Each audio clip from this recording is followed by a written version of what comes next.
Polytechnic প্রতিষ্ঠানগুলোতে পড়াশোনা করলে কোন সাবজেক্টে ভবিষ্যৎ সুন্দর? যদি এই কথা বলতে হয় তাহলে আগে আমাদেরকে অনেক বিষয় জানতে হবে। বিশেষ করে পলিটেকনিক ইনস্টিটিউটগুলোতে বিভিন্ন ধরনের সাবজেক্ট বা টেকনোলজি রয়েছে। সিভিল, ইলেকট্রিক্যাল, মেকানিক্যাল, পাওয়ার, কম্পিউটার ইত্যাদি।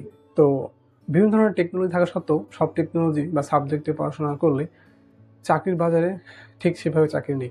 বেসরকারি বলি বা সরকারি বলি, চাকরির স্বল্পতা রয়েছে।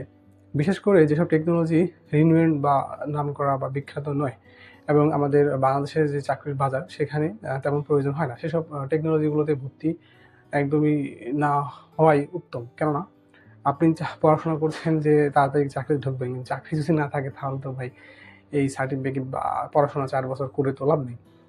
তো আমি যদি আপনাকে বলি যে কোন সাবজেক্টগুলোর ডিমান্ড বেশি বা বাজারে অসংখ্য চাকরি রয়েছে, তাহলে আমাদেরকে ফার্স্ট বলতে হবে সিভিল।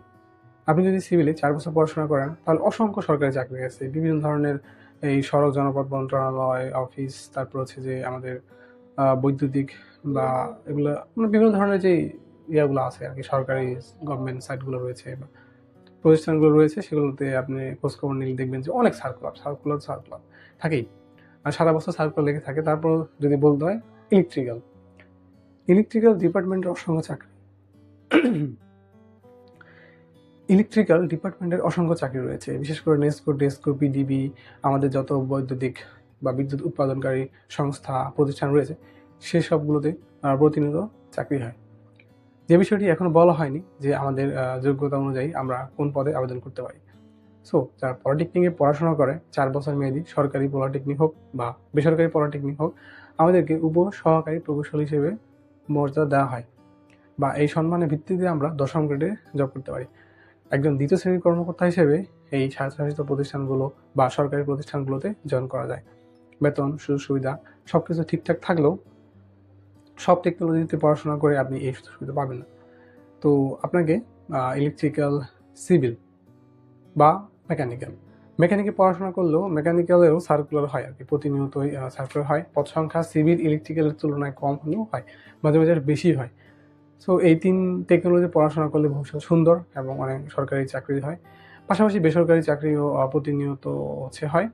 তো আপনারা যদি পড়াশোনা করতে চান, দেশে সরকারি পলিটেকনিক প্রায় 52-53 মতো রয়েছে বা আরও বেশি রয়েছে, তৈরি হচ্ছে। প্রত্যেকটা জেলায় সরকারের প্ল্যান রয়েছে পলিটেকনিক তৈরি করার। আর বেসরকারি পলিটেকনিক তো রয়েছে প্রায় 500+। যেসব পলিটেকনিক, সব পলিটেকনিকে পড়া যাবে না, বিশেষ করে যেসব পলিটেকনিক বড় ল্যাব ফ্যাসিলিটি রয়েছে, একটু নাম করা, মোটামুটি আপনার জেলা বা নিকটস্থ যেখানে আপনি পড়তে চান, তো সেই সব পলিটেকনিক ভর্তি হবেন। ভর্তি বলতে আপনাকে সরকারি পলিটেকনিক অ্যাডমিশন দিতে হবে, ফিজিক্স, কেমিস্ট্রি, ম্যাথ, সাধারণ নলেজ এইসব বিষয়ের উপর। আর বেসরকারি পলিটেকনিকে তো এক্সাম দিতে হয় না, তাই ভেবেচিন্তে ভর্তি হবেন। কম্পিউটার ডিপার্টমেন্ট, আমি আসলে কম্পিউটার ডিপার্টমেন্টের স্টুডেন্ট, বাট তারপর কম্পিউটার ডিপার্টমেন্ট বিষয়ে বললাম না, কেননা এখানে খুব কম সার্কুলার হয়। সরকারি তেমন সার্কুলার নেই বললেই চলে, মাঝে মাঝে হয়। পড়লেও পড়তে পারেন, তবে আমি বলবো যদি আপনার প্যাশন থাকে কোনো সাবজেক্টের উপর, আপনি তাহলে সেই সাবজেক্টই পড়ুন। সরকারি চাকরি বা চাকরি না হলেও আপনি নিজে উদ্যোক্তা হতে পারবেন। এক্ষেত্রে যদি আপনার কম্পিউটারে দক্ষ থাকে বা মন চায় তাহলে আপনি কম্পিউটার করতে পারেন। যদি আপনার ফুড টেকনোলজি নিয়ে পড়ার ইচ্ছা করে তাহলে করতে পারেন। অনেক টেকনোলজি সার্কুলার খুব কম হয়, যেমন ফুড, আর্কিটেকচার, মেকাট্রনিক্স, আরও অনেক সাবজেক্ট আছে যেগুলো আমি আসলে নামই জানি না। তো ওইসব সাবজেক্টে পড়াশোনা করলে আপনার চাকরি ভয়াবহ অবস্থা। চাকরি হচ্ছে যে পাওয়াই কঠিন হয়ে পড়ে।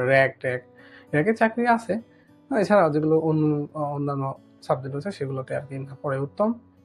আর এইসব টেকনোলজি দিয়ে পড়া উত্তম। এইসব টেকনোলজি সিভিল, ইলেকট্রিক্যাল, মেকানিক্যাল, এইসব টেকনোলজি যদি আপনার সরকারি না হয়, ভালো দেখে বেসরকারি পলিটেকনিকেও আপনি পড়তে পারেন যদি আপনার সামর্থ্য থাকে। আসলে দিন শেষে সাবজেক্টের মূল্য দেওয়া হয়, কোন পলিটেকনিক সরকারি না বেসরকারি এইসব অতটা দেখা হয় না আর কি। আপনার যদি স্কিল থাকে, আপনি যদি পড়াশোনার পাশাপাশি যোগ্যতা অর্জন করতে পারেন কোনো প্রতিষ্ঠান থেকে বা যে কোনো জায়গা থেকে আপনি শিখতে পারেন, তাহলে হচ্ছে আপনি ভালো কিছু করতে পারবেন। তো আপনাদের শুভকামনা রইল। কোনো কিছু জিজ্ঞেস করা থাকলে অবশ্যই কমেন্ট করবেন, চ্যানেলটি সাবস্ক্রাইব করবেন।